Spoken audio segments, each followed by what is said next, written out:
आज सोचा बैठे बैठे आपसे, मैंने तुलसी के बारे में बहुत बात की है, मैंने पीपल के पेड़ के बारे में बहुत बात की है, लेकिन हमने ना कभी बेलपत्र के बारे में बात नहीं करी। और आज मैं आपको बताऊंगी बेलपत्र के कुछ चमत्कारी उपाय, जिसे सुनकर आपको आनंद ही आ जाएगा। चलिए जानते हैं फटाफट। बेलपत्र का वृक्ष जो है उसके आसपास कभी सांप नहीं आता, पहले तो ये समझ लीजिए। बेलपत्र का पेड़ घर में होना बहुत शुभ होता है। अगर किसी को भी शव जा रहा हो, शव मतलब किसी का अंतिम संस्कार करने के लिए शव जा रहा हो और उसकी गाड़ी या उसका शव भी बेलपत्र के पेड़ के नीचे से गुजर जाए, उसकी छाया भी पड़ जाए, उसका एक पत्ता अगर शव के ऊपर गिर जाए अपने आप से, तो उसको मोक्ष की प्राप्ति हो जाती है। जन्मों जन्मों के किए हुए पाप भी खत्म हो जाते हैं। बेलपत्र के पेड़ में इतनी शक्ति है। बेलपत्र का पेड़ वायुमंडल को शुद्ध करता है। 4, 5, 6, 7 पत्तों वाला बेलपत्र अगर शिव की पूजा में अर्पण किया जाए और पूजा में अर्पण करते करते, रुद्राभिषेक में अर्पण करते करते वो आपको मिल जाए तो आप भाग्यशाली हैं।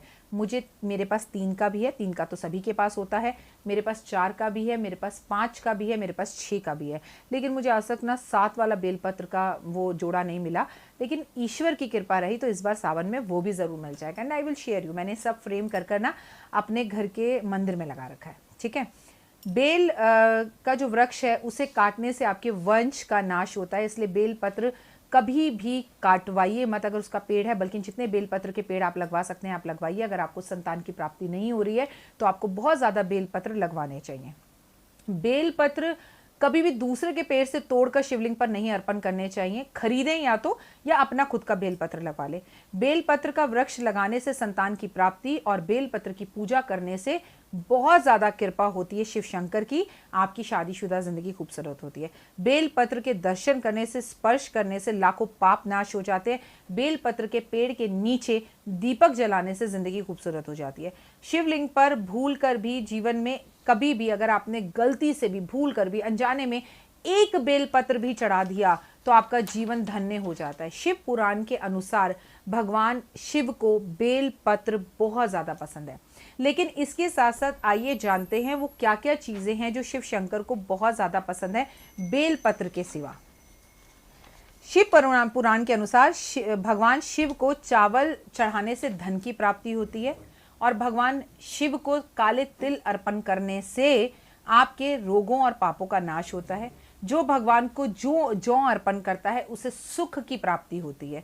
जो भगवान को गेहूं चढ़ाते हैं उन्हें संतान की प्राप्ति होती है। और जो भगवान पर दूध, दही, पंचामृत अर्पण करते हैं, यानी कि दूध, दही, घी, शहद और चीनी जो अर्पण करता है, उसकी जिंदगी भर के कष्ट और तकलीफें दूर हो जाते हैं। केवल सोमवार को या महीने में एक बार भी अगर आप ऐसा करते हैं तो आप पर भगवान की असीम कृपा होती है। मैं हूं डॉक्टर वाई राखी और इस वक्त आप अपना और मेरा दोनों का यूट्यूब चैनल देख रहे हैं। भोलेनाथ बहुत ही भोले हैं। कहते हैं भोलेनाथ आपको आपके कर्मों का फल देते हैं लेकिन बड़ी जल्दी प्रसन्न भी हो जाते हैं।